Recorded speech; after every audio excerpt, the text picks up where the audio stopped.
Hello, this is Yaakov Kronenberg from Jerusalem, and tonight another class in the series of on Leo ascendant and the sun in the different signs. Tonight we'll be doing the sun in Scorpio. It's very fixed. Both signs are fixed, Leo and Scorpio, so the person is going to have a fixed nature. He's going to be very inflexible. There's going to be a certain amount of inflexibility to the person, right? Because of the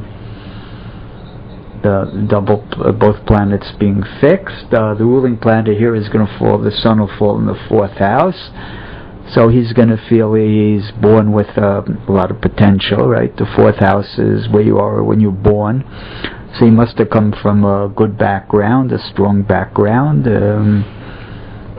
With the sun, person there with the sun in the 4th, unless there's something, of course, afflicting. It's an advantage to start life with the sun in the 4th. All other things being considered. A person has a ruler in the 4th. He's going to be concerned with the past, with history, with his early home life. His family is going to have an impact on him. His parents, they'll have a strong impact. He's going to be close to them for most cases, right? Also, especially a woman who has the ruler in the 4th will be very close to the family, hard for her to break away from the family.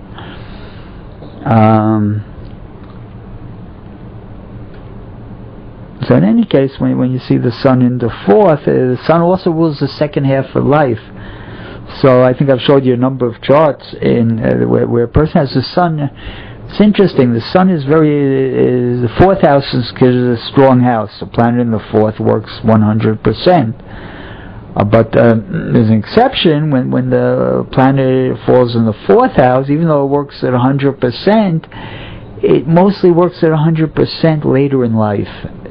Because it's so low in the chart, it takes time for the sun to start working, to build up power. And so you get a person, for example, that has like a low down sun in the 4th, and then they have the moon very powerful, say in the 9th or 10th, and then say in the 9th house, and so they'll go after, or the 11th, they'll go after the pleasures, they'll go after their moon when they're young. Right, the people who go after the moon.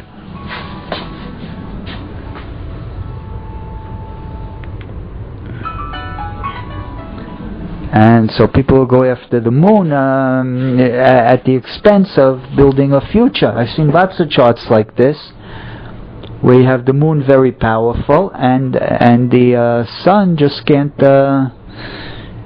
get running because it's in the 4th house. It takes them a long time until maybe the second half of life till they can get things going. And so you see charts like this. Always pay attention. Then you have the other hand. You'll have other charts like where you'll see the sun very powerful. You'll see a sun, say, in the 10th house, and it'll be. And you'll have a weak moon, say, in the 3rd house. So the person will give up their emotional side of life and go after their career choices, right? They'll put their career way ahead of their emotional fulfillment over their unconscious. And the sun is the consciousness, and the moon is the unconscious, the will as opposed to the emotion, the emotional needs.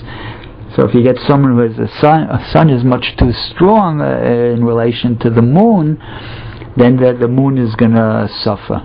You'll see that also, say, in people born on the new moon. Right? That when it's born in the new moon, a lot of times the moon can suffer because the sun will overpower it, especially if it's in a sign that's closer affinity to the sun. Say you'll have the sun and the moon conjunct in Leo. So again, the person will give up a lot of his emotional fulfillment in order to build a career, to become king, so to speak. And so you see this a lot in astrology. It's an important principle that I think people should pay attention to, because I think it can help your astrology a lot in analyzing people. I've seen this these combinations a lot of the time, and especially when one of the planets aspects the ascendant and the other one doesn't, right? If you have the sun in the 10th aspecting, very strong, say in Leo, aspecting the ascendant, as opposed to the moon in let's say you have a Leo in the 10th with Scorpio ascendant, and so then the sun is very high in the 10th house in Scorpio, working 100%, aspecting the ascendant, and the moon will be in, say, Aries in the 6th house, where it has no connection to the ascendant, and the moon will suffer in a situation like that. Because again, the sun will be too strong. And then you'll find cases sometimes when either the sun or the moon is connected to the ascendant. That'll be very difficult, because it's hard for the person to get connected either to his consciousness or his unconsciousness, and that can be very, very difficult. That could be maybe one of the most difficult combinations, and you'll see that a lot too in your career.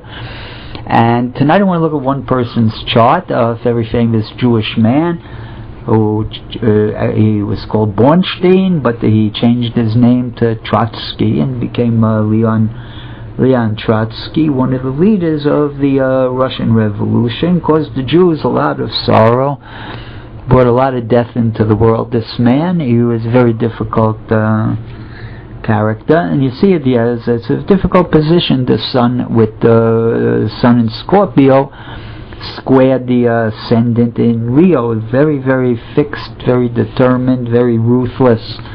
The sun in Scorpio can be quite ruthless, to say the least, especially for his political goals, right? With the Leo ascendant, he wanted politics, kingship. The sun in Scorpio, he was ruthless in his ability to achieve things. And his chart was not so simple, with the sun in the 4th, but it was opposed by 3 malefics in the 10th house. He had Mars, Pluto, and Neptune, 2 modern planets, right? That gave him this revolutionary spirit.